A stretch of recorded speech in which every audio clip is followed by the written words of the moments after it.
So finally just got the gray water tank installed. It has been crazy hot. I live like right there, and it was like 95, I think, 96 today. I have no shade. So anyways, covered in sweat, but it was totally worth it. I hope this video can answer some questions for you if you're having issues or concerned about installing your gray tank. The way I did it is not necessarily the only way, the right way, or the best way, but I think it's gonna work out pretty good.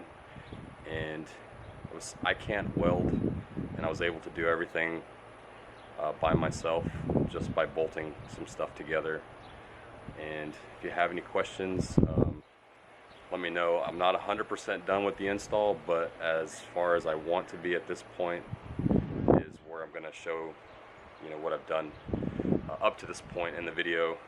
I don't have my plumbing run yet, so if I need to tweak that tank even 1/4 of an inch, I want to be able to unbolt it and just slide it over or whatever to make sure that all my lines are going to line up inside.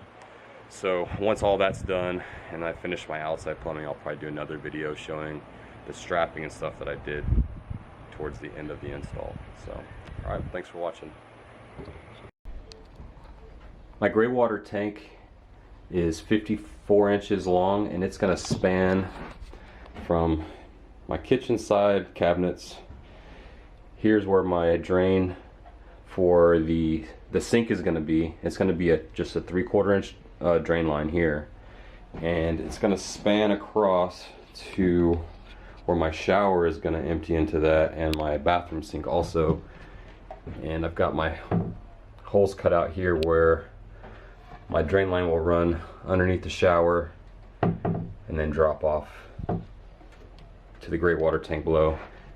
And these are the fittings I'm going to be installing on my gray water tank. I've got the 1.5 inch grommet, and then I have 2 3/4 inch nipples, and one is for my kitchen sink, and this one is going to just be for a vent tube for when I'm draining and filling the tank. Allows some airflow. It doesn't take a whole lot. I've had campers before in the past that just use a 3/4 inch drain line, and basically it's going to go from this side, this hole here, and then I'm going to put another hole right over here, and I'm just going to do a little loop and run it right out the floor right next to where the black tank is. There should be plenty of ventilation for that. Here's my 33 gallon gray water tank. It is 54 inches by 22 inches by 8 inches at its deepest. And I did dry fit it one time up underneath the camper, and then with the holes I showed earlier, I was able to make my marks for all of my connections. Here's 1, 2, and my third one will be down here. So now I just have to tap those holes and install my grommet and those 2 nipples.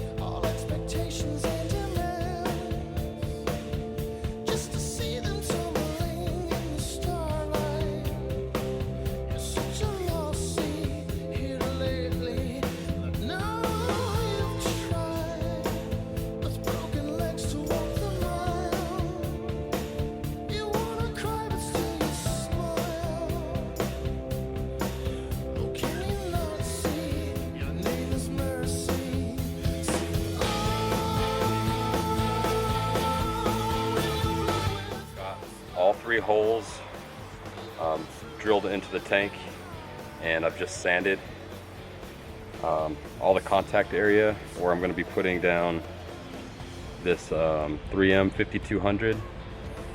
This stuff's permanent. It's used for like marine applications, anything wet. It will seal it off and then keep that stuff from ever coming off. I'm just going to wipe down each hole with some rubbing alcohol, one last cleaning, and then just install it with this and let it sit up while I work on some other stuff.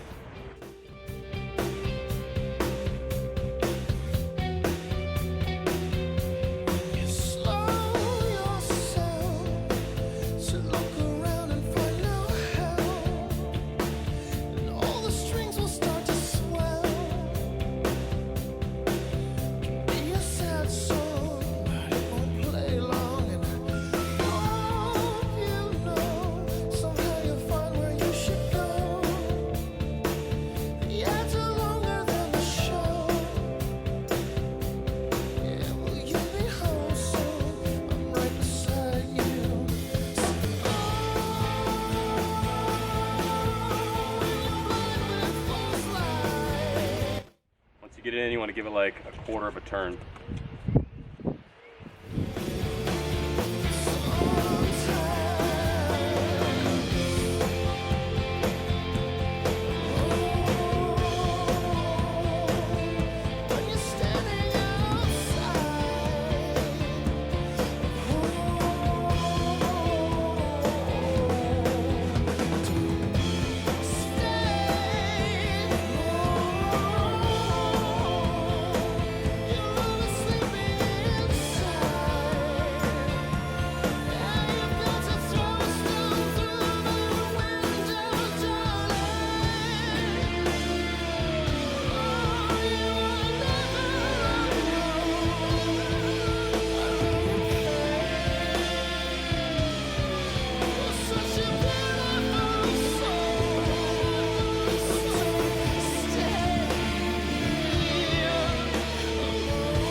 This is a little cheap Chinese hole saw kit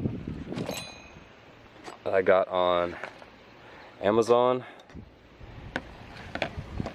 and it works pretty good. I was reading a lot of reviews and stuff on it before I bought it because I just knew I was going to need to make a bunch of holes. But if you do buy this kit and you want it to last, these beveled holes on the inside, it's kind of hard to tell. It's like an elongated hole. They will strip if you do not tighten when you put the kit together. You can see what I'm doing. When you tighten this nut,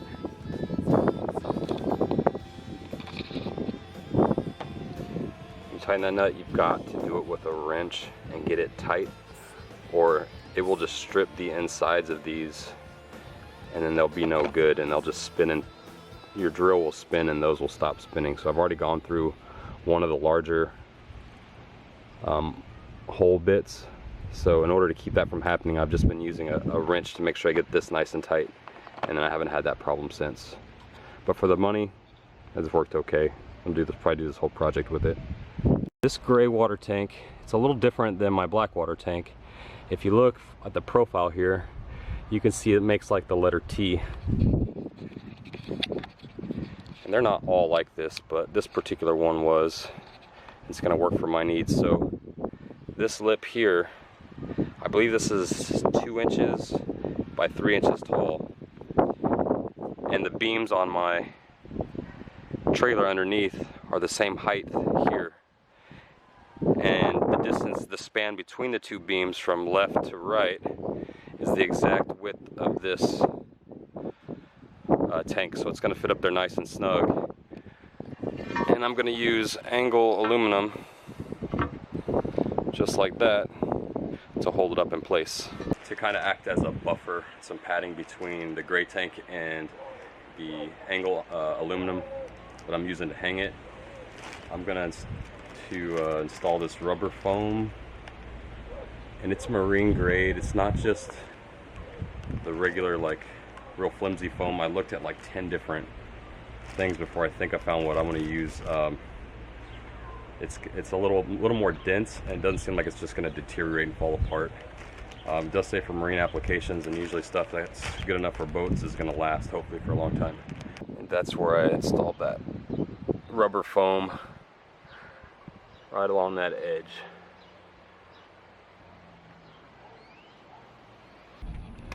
So if you think that you're gonna install your gray water, black water tank in the same manner. I was just going to show you that here. I think this, you can see right here, the middle bolts, the middle supports are carriage bolts. They don't have a head, so they're real flat. In order to squeeze, the tank fits so tight in between these joists here that I couldn't use a regular style bolt with a head there in the middle. So these are actually, the tank stops about here, so these are not in the way of the tank, but I have this on this side, and then I've got two over here. So if you're doing this exact, for some reason, this exact trailer, you would have to do, yeah, you'd have to do two of them, one here and one here. Anyways, I hope that helps you. It probably won't for everybody, but there might be one or two out there doing this exact setup. So here's the gray water tank finally hanging. Hopefully you can see.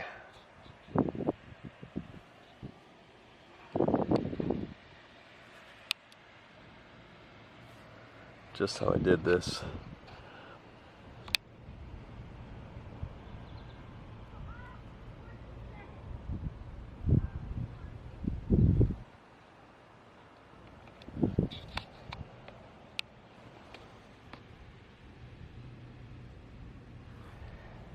And then I'm going to install some plumber straps that will go from right to left over here, and then also going to add an end plate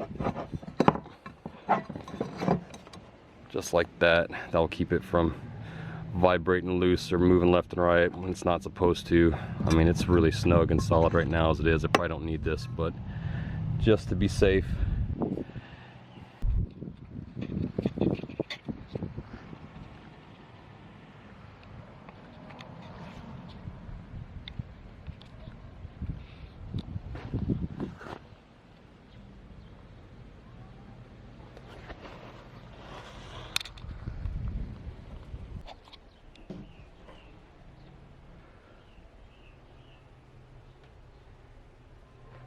The one on the left, the 3/4 inch is going to be my vent, and then that 1.5 inch grommet is for the shower, and also my bathroom sink will tie into that drain line as well.